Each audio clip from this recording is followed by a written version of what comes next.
Olá, bem-vindos ao programa Diálogos com o Ministério Público. Nós estamos fazendo uma série de programas especiais para conhecer um pouco mais da atividade dentro deste ano que está se findando, de 2023, da atuação dos Centros de Apoio Operacional aqui do Ministério Público. Nesta edição, nós vamos conversar com os coordenadores dos Centros de Apoio do CAU Criminal, do CAU Patrimônio Público e Terceiro Setor e do CAU de Defesa Social e Controle Externo da Atividade Policial. Dr. Antônio Arrostelas é promotor de justiça e coordenador do CAU-CRIM aqui da instituição. Dr. Antônio, obrigado por ter aceitado o nosso convite em participar. Eu queria que o senhor fizesse uma introdução, basicamente, sobre o que é o trabalho do CAU-CRIM na instituição. A instituição tem as suas diversas atribuições e os colegas atuam em diversas áreas, notadamente como que uma divisão, como tem os centros de apoio. Os colegas que estão na ponta, nos órgãos de execução, eles precisam diariamente de dirimir dúvidas, de apoio de contatos, de orientação, de atualização. Essa é uma das atividades do centro de apoio. Mas os colegas também precisam de uma atuação um pouco mais ampla, notadamente na articulação interna entre os diversos órgãos da instituição, entre as diversas promotorias, entre promotorias com atribuições diversas. Em que se baseia o Revive, o que é essa sigla e como é que é a atuação? Dito assim, primeiramente, Rede de Apoio às Vítimas, vê de uma forma bem aberta, mas o sentido é esse, um termo de compromisso com os gestores municipais, onde eles se comprometem a capacitar a sua equipe para um atendimento próprio de vítimas de crime e, uma vez capacitados, aquela vítima vai ter um atendimento por parte do Estado mais eficiente. E aí o Ministério Público, dentro do Revive, ele não só firma esse termo, como ele acompanha e fiscaliza uma eficiente atuação do Poder Executivo. Dentro dessa atuação de apoio às vítimas de crimes, nós temos também o núcleo de apoio justamente às vítimas, que é o NAVE. Tem inter-relação com o Revive? Como é que é a diferenciação de trabalho? Tem tudo. Primeiro que está realmente dentro da estrutura do Revive, e o NAVE é o núcleo de apoio à vítima, ou seja, vítima de violência, e o núcleo está sendo preparado e com tudo para ser concluído ainda esse ano e entregue à instituição e à sociedade, que terá atuação no sentido de receber vítimas de violência. Ela essa demanda pode ser voluntária, ela pode ser encaminhada por um colega promotor de justiça. Dentro lá do Centro de Apoio também tem um projeto que é a criação do Núcleo de Apoio ao Júri, o NAJE. Por que vocês tiveram essa necessidade de criação desse núcleo de apoio, justamente como núcleo de apoio? O Tribunal do Júri e o núcleo de apoio ao júri foi uma preocupação desde o início, porque aí se destaca uma preocupação do Procurador-Geral de Justiça, do Dr. Marcos, que já atuou no júri, é um promotor da área criminal, e construindo com ele também em cima de uma preocupação minha e um objetivo, que é a formação do promotor de justiça no Tribunal do Júri. E o NAJE, além da atuação em conjunto, em instrução, em sessões, existe a previsão dele de uma preparação, de uma formação dos promotores no Tribunal do Júri. Outro projeto é o chamado Monitor de Justiça. Como é que se dá essa operacionalidade? O que é esse monitor? O monitor de justiça é na essência mesmo da palavra. Ele monitora o homicídio e o julgamento, ou seja, do dia que ocorreu o fato até o julgamento pelo Tribunal do Júri, enxugando aí, resumindo o período. Porque uma das grandes questões enfrentadas é a demora processual. Com o monitor de justiça, o processo é rápido e vem funcionando bem. Nós estamos dando uma excelente resposta à sociedade na rapidez, mas a rapidez com eficiência.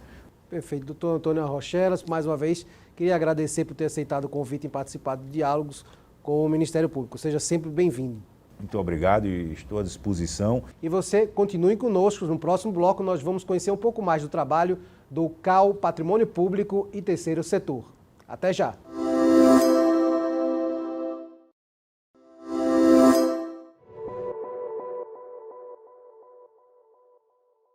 comemoramos um ano do Movimento Nacional em Defesa das Vítimas, do Comitê Ministerial de Defesa dos Direitos da Vítima, do Conselho Nacional do Ministério Público. E o Ministério Público do Estado de Pernambuco, alinhado a esse movimento, alinhado ao Plano Estratégico de 2018-2023, tem aqui no nosso estado o Revive, a rede de apoio às vítimas de violência, priorizando o atendimento às vítimas de violência, qualquer que seja a violência no âmbito criminal, dando um atendimento de uma forma especializada, de uma forma a garantir que aquela vítima tenha um atendimento diferenciado no que diz respeito aos seus direitos como pessoa humana.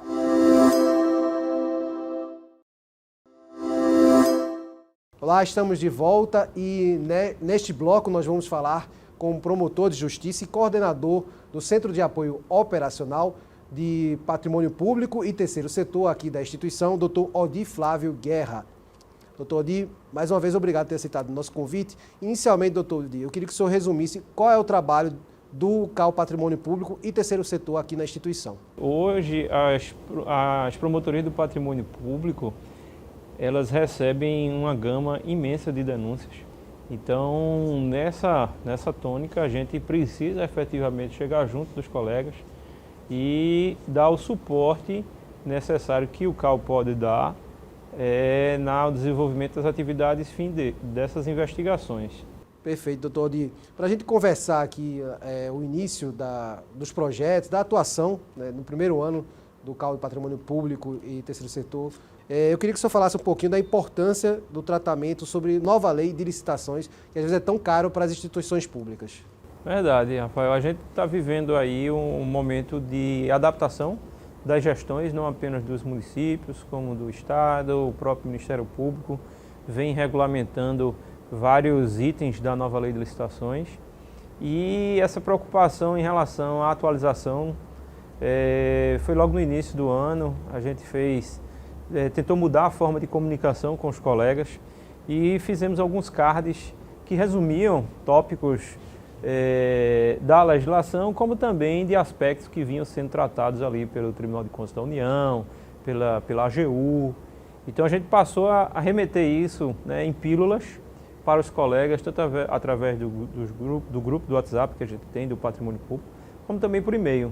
Outra iniciativa que está percorrendo aí o Estado é o projeto Controle Eficaz, que inclusive foi uma iniciativa que está sendo adotada para ser replicada no Brasil todo. Queria que o senhor falasse um pouquinho dessa importância e o que é esse controle eficaz, como é que vai ser trabalhado.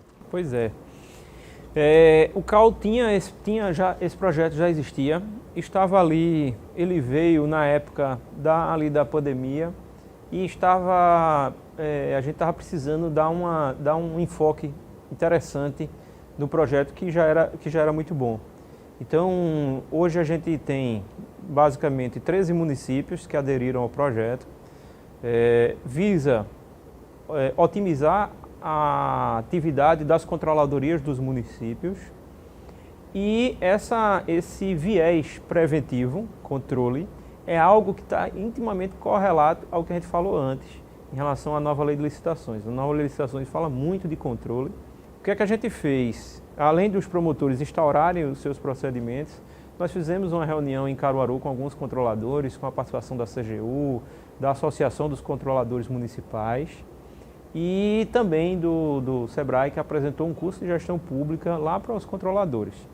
A nossa próxima etapa para os próximos dias é justamente contactar a Escola de Contas para a gente tentar trabalhar capacitações para os controladores a partir de demandas que eles mesmos trouxeram para nós na região, na nossa reunião que a gente teve em Caruaru. Outra importante iniciativa foi painéis de BIAs, a construção para melhor fiscalização com relação à contratação de comissionados, que sempre tem uma polêmica. Os painéis de BIAs, o que é que eles são? A ideia desse primeiro painel do terceiro setor é justamente propiciar que os promotores nas suas cidades consigam identificar aquelas entidades que recebem recursos públicos, o volume de recursos que cada entidade dessa possui. Por que é importante? Porque ela também se correlaciona com outro projeto que a gente tem no CAU, que é o Divulga Mais, que visa justamente dar transparência à aplicação desses recursos. Outro é o dos comissionados, que se volta justamente para a identificação do quantitativo de comissionados. Então a gente também está terminando utilizando a base de dados do Tribunal de Contas para tornar isso mais claro para os colegas e para a sociedade também. Outros já estão em vistas, né?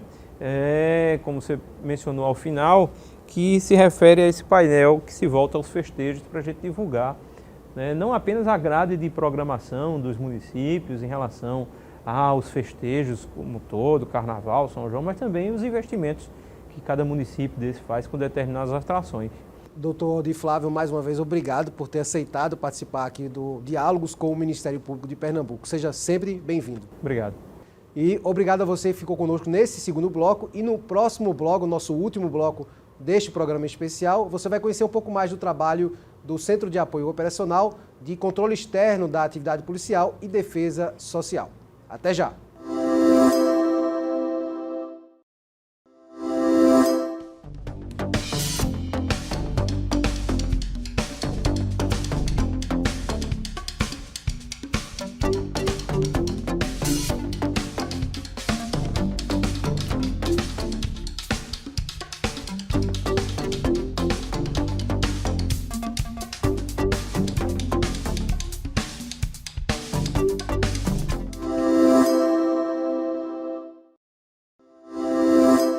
Olá, estamos de volta para o último bloco deste programa Diálogos com o Ministério Público, dessa vez para falar sobre o trabalho do CAU Defesa Social e Controle Externo à Atividade Policial. Estamos com a doutora Helena Martins, promotora de Justiça que coordena o Centro de Apoio. Doutora Helena, bem-vinda, obrigado por ter aceitado o nosso convite. E para início de conversa, eu queria que a senhora introduzisse justamente o que é o CAU Defesa Social e Controle Externo à Atividade Policial. Esse CAU foi o CAU mais recente aqui no Ministério Público de Pernambuco. Ele foi criado em setembro de 2021. Ele tem o trabalho em 2 eixos de atuação. Uma que abrange o sistema penitenciário, o sistema prisional do Estado de Pernambuco, e o outro que diz respeito à atividade mesmo de controle externo da atividade policial, dentro da atribuição que o Ministério Público tem desde a Constituição de 1988. Doutora, entrando já na seara dos trabalhos em execução do CAU, nesse primeiro anuênio, queria falar sobre uma questão que vem aí acontecendo diariamente, que é a preocupação com relação ao Centro Prisional do Curado. Houve a criação de um grupo de atuação conjunto especializado, o GAS Curado. Eu queria que a senhora explicasse justamente como é essa atuação. Esse grupo de atuação especial, que foi o GAS Curado, ele teve início ainda em 2022 e ele terminou agora com o fim do semestre de 2023. E ele foi criado junto com o GMF, que foi um gabinete de crise, não é? Criado junto com o Tribunal de Justiça de Pernambuco para tratar de todas as questões que diziam respeito ao Complexo do Curado. Então foi feito uma espécie de força-tarefa que tinha vários eixos e um deles era o esvaziamento, a diminuição da superpopulação do Complexo do Curado. E fora outras várias diretrizes que vieram mesmo a partir de Brasília. E a gente terminou esse trabalho com uma recomendação expedida pelo próprio Ministério Público e coisas que foram colocadas para o governo do Estado, para o Poder Executivo, como sendo imprescindíveis de cumprimento. Isso, embora o GAS tenha terminado, o trabalho não terminou, esse acompanhamento continua sendo feito pelo Ministério Público através do GAEP, que foi um grupo que ficou no lugar, constituído pelos mesmos promotores que faziam parte do GAS Curado. Doutora, falar especificamente sobre essa questão do controle externo da atividade policial. O que é que se trata a respeito quando fala desse controle externo? A gente tem um trabalho de parceria, um trabalho que a gente conta com a polícia, tanto a Polícia Civil como a Polícia Militar, para várias atividades mesmo que fazem parte do dia a dia do CAU. E a gente tem também essa parte, digamos assim, eu vou chamar de fiscalização, não é? Então, existem questões como mortes, pessoas que morrem em decorrência de uma atividade, de uma ação policial. Então, isso é objeto também do nosso trabalho.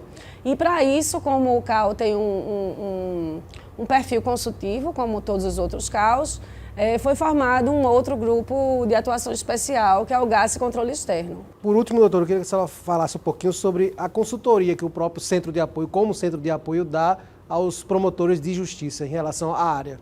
Então, fora essa parte prática, porque esse CAU, justamente por ele contar com esse GAS, que é o GAS do Controle Externo, ele tem uma atividade muito forte na parte mesmo de investigação, na parte de diligências, na parte prática, né, que um promotor de justiça criminal exerce.